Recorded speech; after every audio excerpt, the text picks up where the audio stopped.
Hello, everyone. Let's see who is going to be here with us today. This is a live practice of mindfulness meditation. As you come in, please say hi. I see people coming in, which is a good sign always. So we'll start in a few minutes. For those of you who don't know me, my name is Lavinia from Pilates and Mindfulness for Wellbeing. Mindfulness in stillness, it's another practice. We practice mindfulness in movement. And we continue today with practicing of the pause. It's a mindfulness practice. This practice has two parts. The first part is just connecting to the breath and the breathing, and we have done this in our mindful movements. But the second part will try to apply to a strong emotion. I see people trying to come in. So I will start as I see people coming. I like to see people coming in, but I will start. So we are on time. And let me just adjust my camera here. Perfect. So as I said, the first part of this mindfulness practice is just practicing the pause with the breath. And we'll start just with a reminder of what is mindfulness. It's a non-judgmental awareness, moment by moment by moment.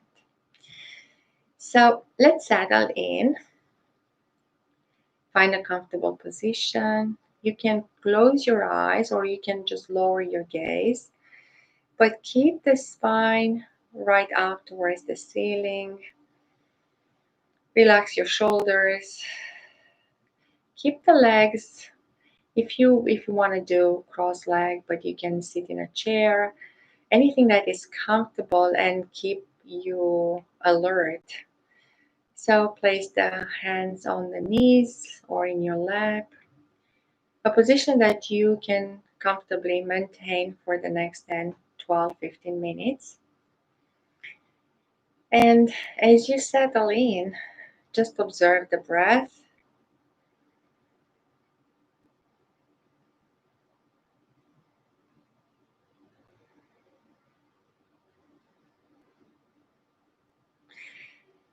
We experience the breath as a sensation that arises and then subsides,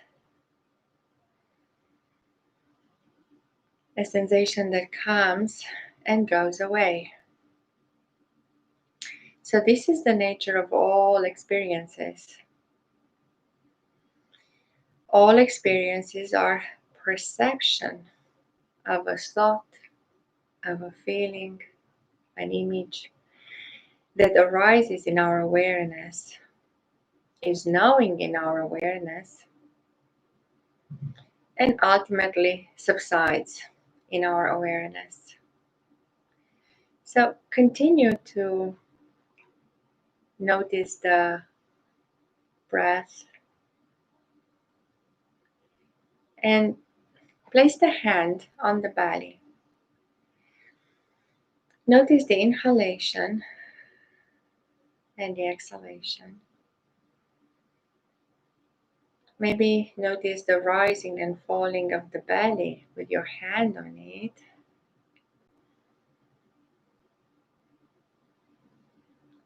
Notice the sensation of the inhalation and notice the sensation of the exhalation. Now, try to hold on to your breath.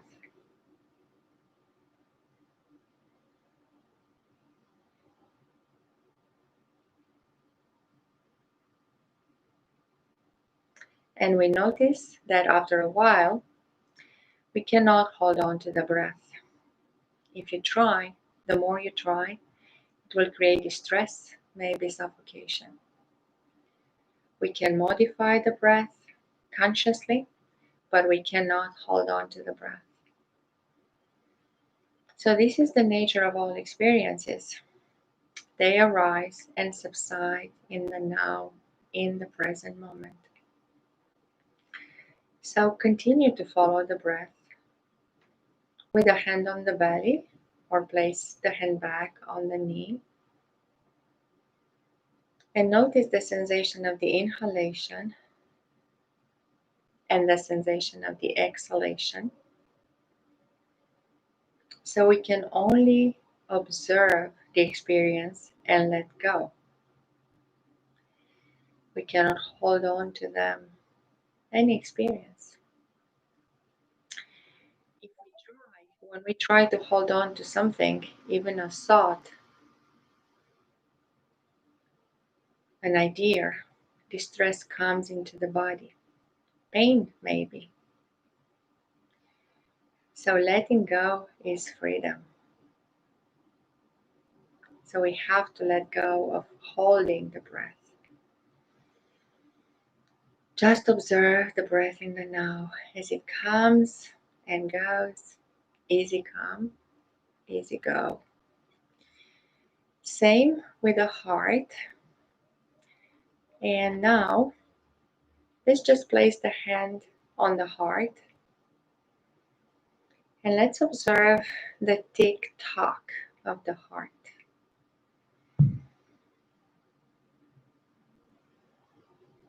Maybe you can feel it. Maybe you can hear it.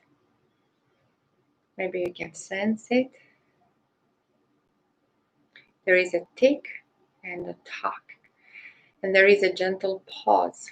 It can be longer or shorter, but there is always a pause.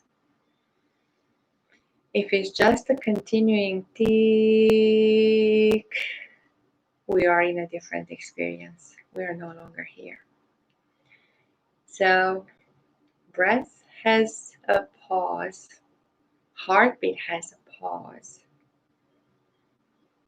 And establish the natural rhythm of life in our body. So there is always a pause, and now we think about this pause in a conscious way. Same with the movement.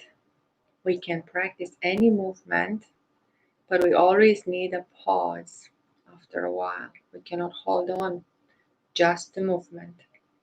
We can adapt the movement, but at a certain point, we have to let go. So we practice the pause consciously. So the more we practice the pause consciously, we can practice the pause with strong emotion, or with eating, or with anger. So this part is just a practice in itself, and you can just practice it anytime you want. Just practicing the pause consciously, noticing the pause in between the inhalation and the exhalation, in between the heartbeat. Just a practice of a couple of minutes a day that will allow us to practice the pause in more tense situation. And now let's just pick a tense emotion like anger. Anger, it's natural and it's intelligent. And if we use it right, it's necessary for survival and even flourishing. It can motivate us, it can pick us up, keep us moving, but it can also destroy us. The anger that can destroy us is the anger that we are hooked on, stuck in it, that cause a lot of suffering both personally, but also to the people that we interact collectively. So we can take the anger both ways on ourselves: drinking, overeating, consuming drugs, speeding up, causing violent behavior, smashing things, or on others, verbally, emotionally, and physically.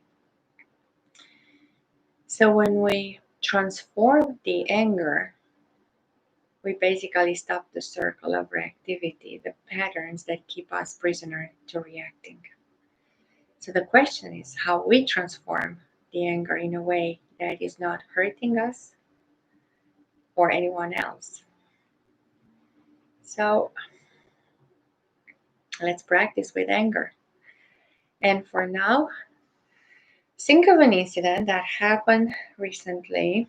Close your eyes first. And think of an incident that you noticed it happened to you recently. Not a very intense incident, but something like somebody cut the face in traffic or said something offensive, or somebody speed up and then you felt anger. And maybe somebody said something inappropriate in the street, and then you notice that you would react instantly. So as you recall this incident with your mind's eyes, just notice the body and notice in what part of the body do you feel the anger. With me, usually it's in the throat, most of the time. Sometimes I feel it in the chest, but other people feel it in the solar plexus or in the stomach. I heard and known people that feel it in the kidneys, that have like a gut reaction also. So notice the body and notice which part of the body you feel this anger. And recognize the part. Okay, this is where I feel angry now. It's in my throat. And place your hand on this part that you feel the anger manifesting in the body. And just stay with it. Pause. Notice what is there. How is the anger? How intense is it? We just notice. We observe it. We don't judge it. We observe it moment by moment.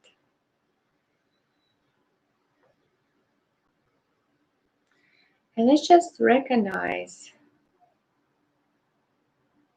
maybe that part of me had some unmet needs. So, what do I need in that moment? Why do I feel this anger here? What do I need in this moment? Is a question to ask. Do I need to be considered? Do I need to be respected? Do I need to be seen? Do I need to be heard? Do I need to feel appreciated? Do I need to feel supported? Do I need to feel loved? Do I need to feel protected? Do I need to feel cared? So remember when you were a child and you had a wound or something happened to you would run to your mom, to your grandmother, to somebody close to you for a hug, and just holding you in their arms, the pain, the bubu went away. Same now. Stay with this anger. See it, notice it, acknowledge it, and see what part of you has unmet needs and what is that need, and accept it. Name it. Then, while you keep the hand where you feel the anger, just breathe in that space. We notice that every time we breathe in that space, we create space. We create this spaciousness that allow us to feel that we have many possibilities, because many possibilities arise in the consciousness, in the here and now. We don't just react. We paused. When we create this space, we have more options. So let's breathe in. And as we breathe out the anger.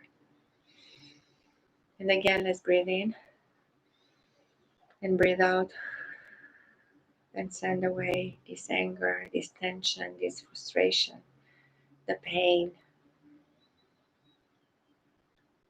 Focusing on the consciousness and the conscious breathing does not fuel the conflict, but allows the conflict to subdue.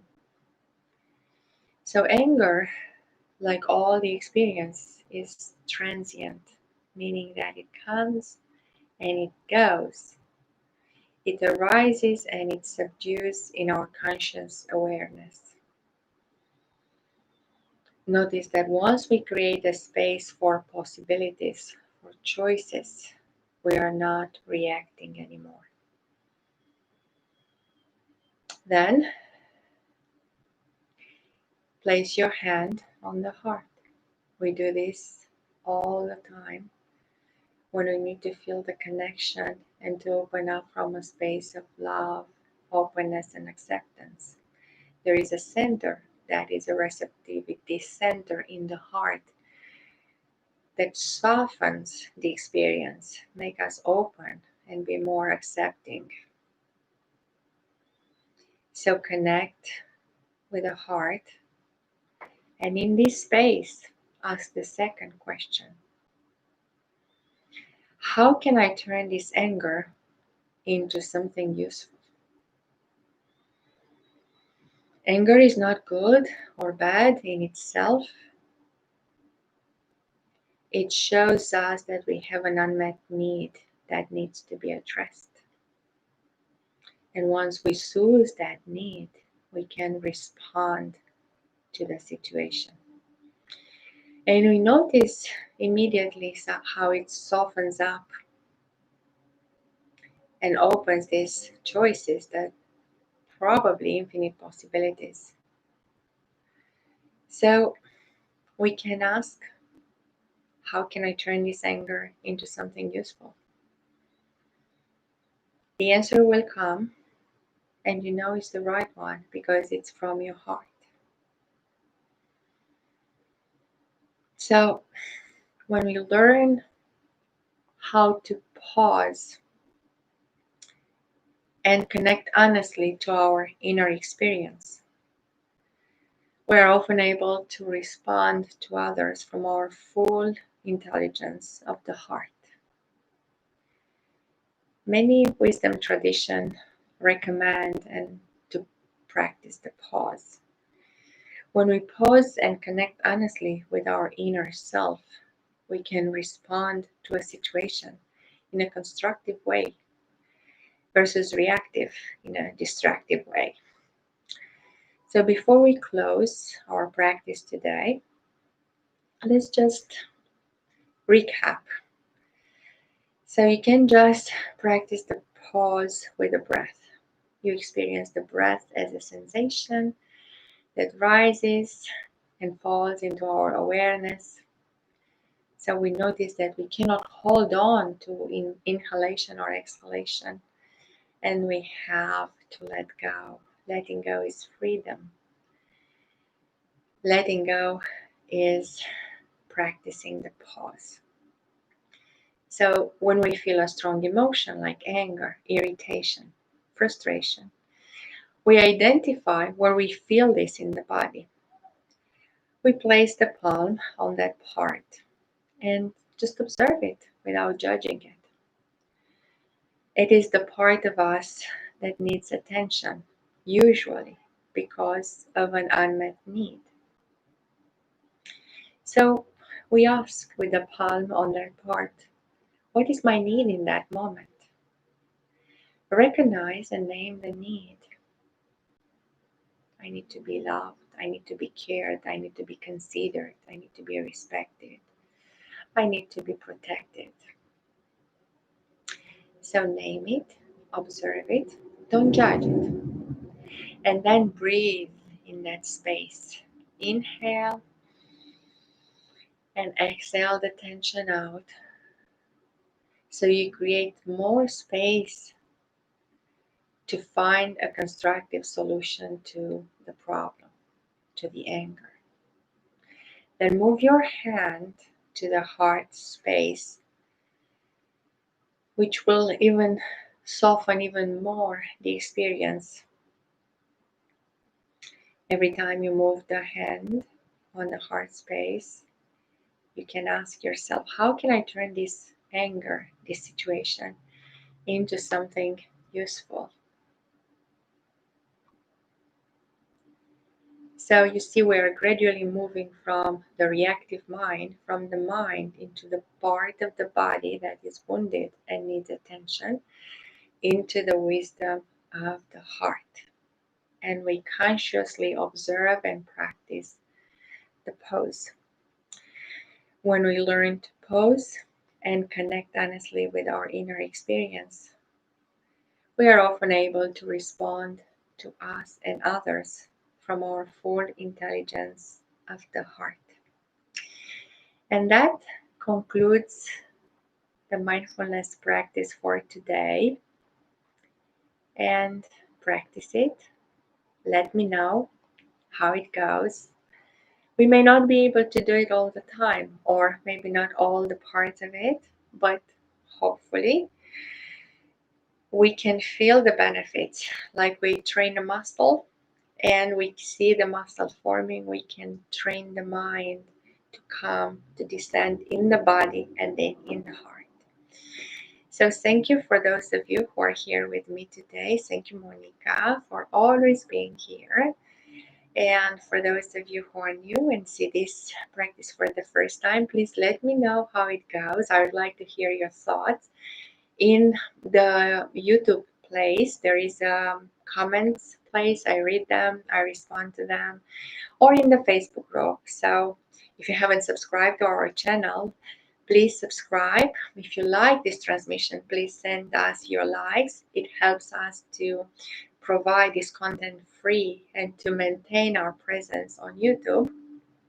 So please send us your suggestion. Your feedback is always important to us. Thank you so much for your presence. Go and practice the pause with a smile on your face and have a wonderful day. See you soon. Bye.